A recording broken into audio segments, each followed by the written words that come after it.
Hi, in this video I'm going to demonstrate two fundamental aspects of music and audio production: balancing volume levels and panning. Let's check it out. In the Pro Tools edit window, every track has a volume control. If I click and hold, a little fader pops up and I can make it louder or softer. Now, the volume control is measured in decibels, and that's a whole other topic that we'll get into later. For now, all you need to know is that up is loud, down is soft. Now, right under the volume control is the pan control, and when you click on it, this sort of horizontal fader pops up, and this will take the track from the left ear all the way through the center to your right ear. And this places the music left or right. Let's check this out with both these controls active. I'm going to solo this pad, and let's just listen to it. Let's make it louder. Kill the click here.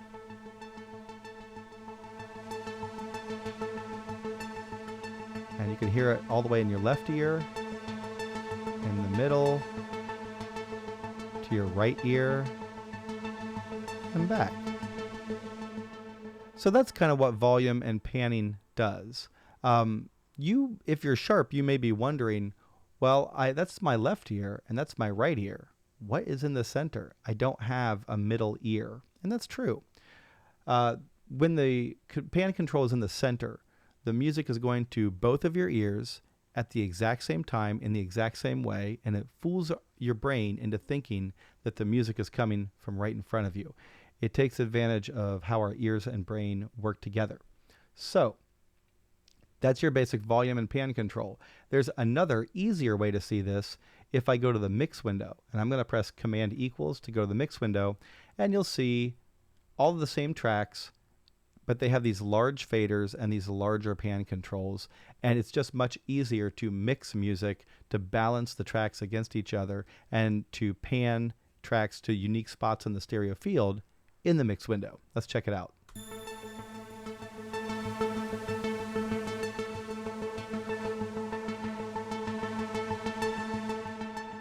All right. So the best way to do this is to solo groups of tracks and balance them against each other one at a time, and then to keep adding more tracks to that. That's a good way to do this, especially when you're a beginner. So I'm going to solo the drums.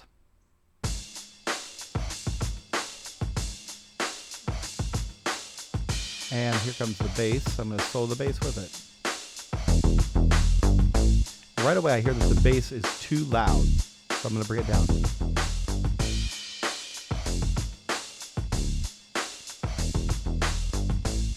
Maybe bring the drums up a smidge. I'm going to add this percussion sound in.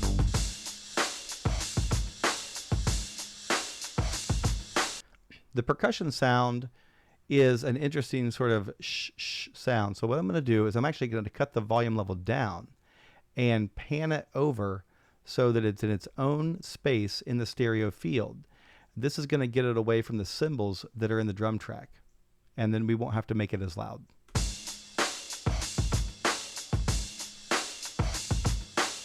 And you can clearly hear all three parts now. Let's add this pad in. A little loud.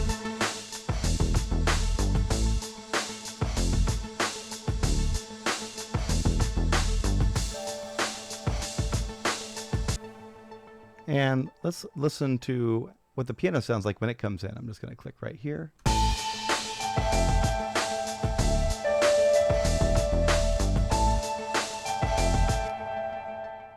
Now at the moment the piano has the melody, so it's the focal point. I'm going to leave it in the center, but I'm going to boost it just a bit to give it some more presence in the mix.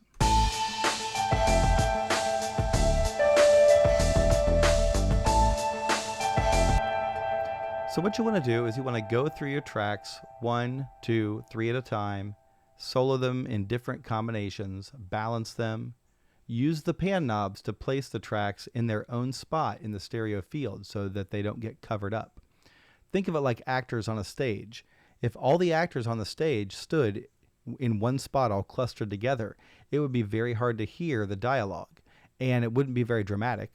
But when they spread out across the stage, then you could even have multiple actors talking at the same time, and whichever one you focus on is the one you're going to hear.